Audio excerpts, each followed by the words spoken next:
देश के सभी अंबेडकरवादियों को राजेश्वर यादव का जय भीम। मेरे देश के क्रांतिकारी साथियों, आज 14 अप्रैल का दिन है। हमारे देश के अंदर एक महानायक जिसको कि डॉक्टर की उपाधि दी गई, डॉक्टर भीमराव अंबेडकर का आज जन्मदिन है। मेरे नौजवान साथियों, आज हम आप लोगों को अंबेडकर जी के बारे में बताना चाहूंगा कि ये अंबेडकर जी वही महान पुरुष थे। आज अगर 120 सांसद वहां जाके बैठे हैं तो अंबेडकर जी के बदौलत बैठे हैं। आज अगर लोग आईएएस, पीसीएस, पीपीएस लोग अगर हो रहे हैं तो वह अंबेडकर जी की देन है। अंबेडकर जी के बदौलत बैठे हैं, और नहीं तो आपको न शिक्षा लेने का हक था, शिक्षा लेने का अवसर नहीं था, आपको नौकरी लेने का अवसर तो बहुत दूर की बात है। धर्म कर्म कांड तो अलग बात है, लेकिन आज आप लोगों को धर्म कर्म कर कांड में उलझाया जाता है कि जिस मंदिर की सीढ़ियों पर आप लोगों को प्रतिबंध था, आज वही लोग आपको कहते हैं कि मंदिर में आओ। मंदिर में क्यों बुलाते हैं? मंदिर में बुलाते हैं केवल चढ़ावा चढ़ाने के लिए।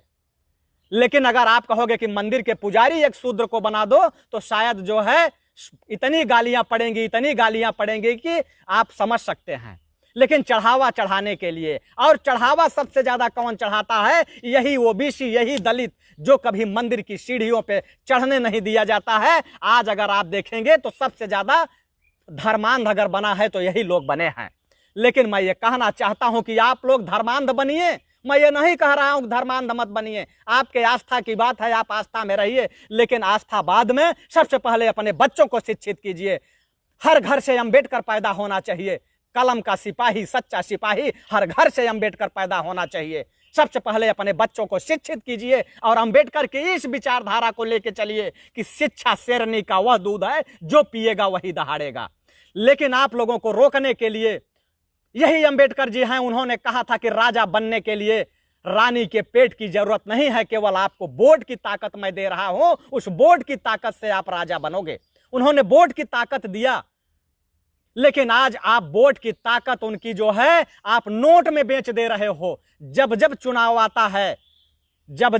आता है तो शराब का पौआ या मुर्गा के लेग पीस में आपकी वोट बिक रही है, नोट में बिक रही है। अरे आप अंबेडकर से सीखो कि जो आदमी इतना संघर्ष करके आपको इतना बड़ा हक दिया, इतना बड़ा अधिकार दिया कि आप वोट की ताकत से जहां आपको राजा पैदा करना है तो आप मुर्गे के लेग पीस और शराब के पौए में बेचने का काम कर रहे हो। इतने गिर गए हो, धिक्कार है तुम लोगों को।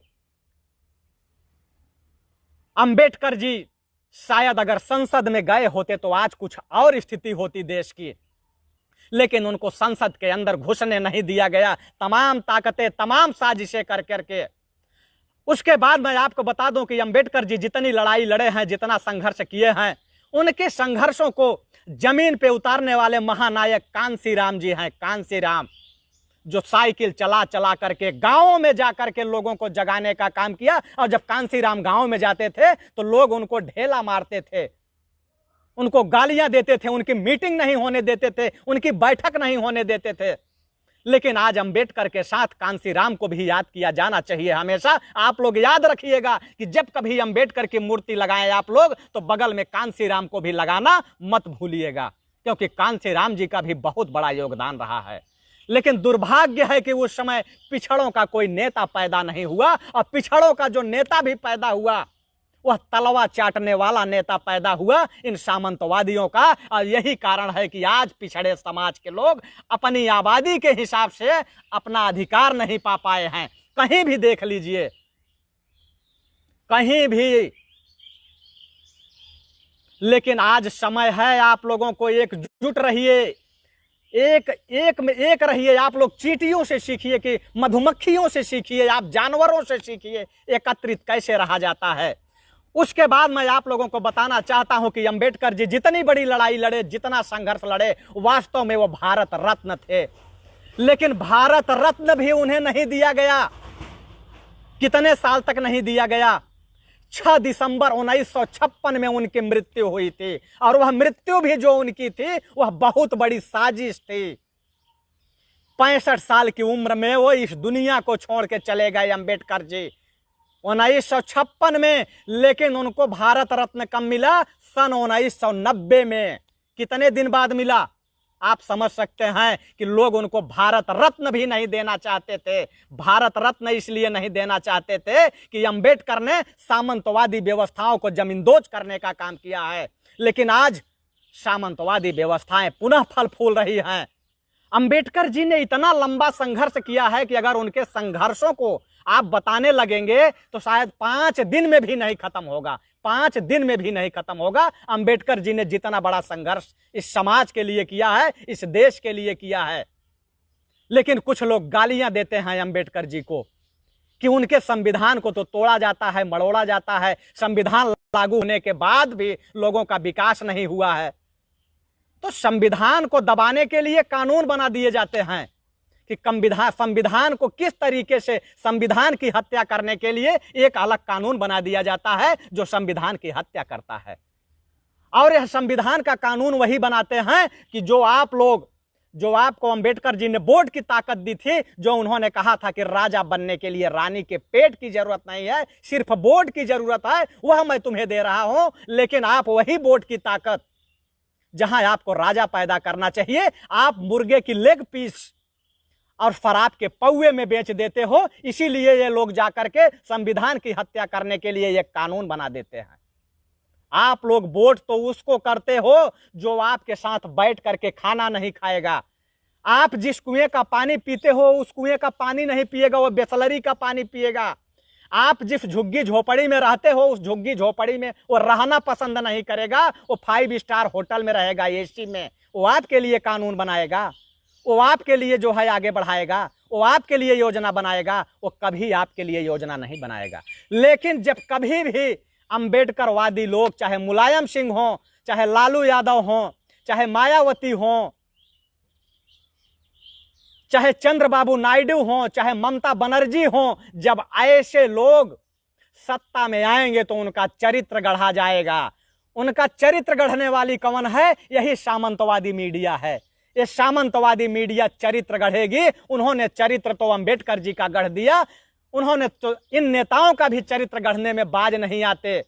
किसी को मुल्ला बना देंगे, किसी को मुल्ला बना देंगे, तो किसी को चारा चोर बना देंगे, किसी को दौलत की बेटी बना देंगे।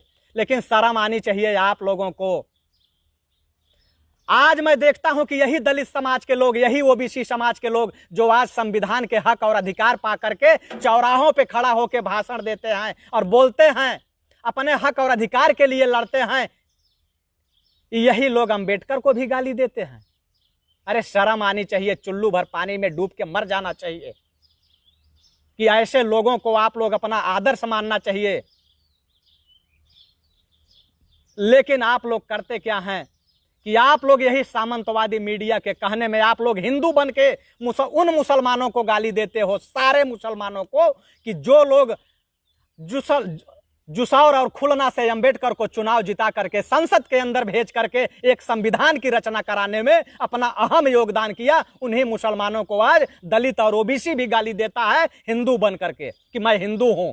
लेकिन जब आपके हिंदुत्व की बात आती है, आपके हक और अधिकार की बात आती है, तो आपको दलित बता दिया जाता है, आपको शूद्र बता दिया जाता है, आपको गालियां दी जाती हैं और आपको कहा जाता है कि तुम तो आरक्षण की भीख पे जीने वाले लोग हो, आरक्षण की भीख पे जी रहे हो।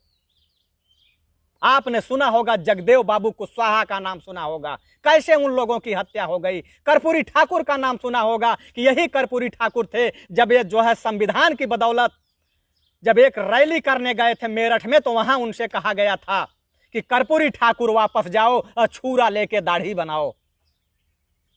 लेकिन वो कर्पूरी ठाकुर इसी संविधान की बदौलत बिहार के चीफ मिनिस्टर बन के सबसे पहले अगर उन्होंने पिछड़ों का आरक्षण लागू किया तो बिहार में लागू करने का काम कर्पूरी ठाकुर ने किया था। आज आप लोगों को समझने की जरूरत है, सोचने की जरूरत है कि अंबेडकर जी की मूर्ति लगा के, अगरबत्ती चढ़ा के, फूल चढ़ा के, उसके बाद फिर आप भूल जाइए, इससे कुछ नहीं होगा। आप ये देखिए कि उनके विचारों पे चलिए आप लोग, यह उनके लिए सच्ची श्रद्धांजलि होगी कि उन्होंने कहा क्या था। आप लोग संविधान पढ़िए, अंबेडकर जी को पढ़िए, अंबेडकर जी की किताबों को पढ़िए और उनके रास्ते पे चलिए। लेकिन जब आप लोग ये कहोगे कि हम अगर अंबेडकर जी की पोस्ट करते हैं तो हमको सामंतवादी धमकी देते हैं, तो अगर आप सामंतवादियों की धमकी से अगर डर गए तो आपको तो पैदा ही नहीं होना चाहिए था। आप तो उस भैंस, उस कुत्ते, उस बैल के बराबर हैं कि जो बड़ा होता है, बच्चे पैदा करता है और उसके बाद स्वयं मर जाता है, उसका कोई इतिहास नहीं होता है। वही आपका भी होगा। अगर आपको डर है कि हम सामंती हमको पीटेंगे, सामंती हमको मारेंगे, हम तो अम्बेडकरवादी हैं लेकिन हम अपने हक और अधिकार की बात नहीं कर सकते, तो चुल्लू भर पानी में डूब मरो, उस जानवर की तरह मरो। अरे कम से कम अगर जिंदगी जीना है तो एक इतिहास लिखो। मनुष्य वही है कि जो अगर जन्म ले तो कम से कम अपना एक इतिहास लिखे। वह इतिहास उसका चाहे गांव स्तर का हो, चाहे ब्लॉक स्तर का हो, चाहे तहसील स्तर का हो, चाहे जिला स्तर का हो, चाहे स्टेट स्तर का हो, और चाहे देश स्तर का हो, और चाहे विश्व स्तर का हो, लेकिन इतिहास होना चाहिए, वो चाहे छोटा सा ही इतिहास हो। और जो आदमी पैदा हुआ, खाया, बड़ा हुआ, बच्चे पैदा किया, उसके बाद मर गया, वह जानवर से भी बदतर है। ऐसा जीवन जीना तो मूर्खतापूर्ण है। इसलिए मैं ये कहता हूं कि आप लोग अंबेडकर जी को पढ़िए, शिक्षा लीजिए, बच्चों को शिक्षित कीजिए। एक टाइम खाना कम खाइए लेकिन बच्चों को पढ़ाइए।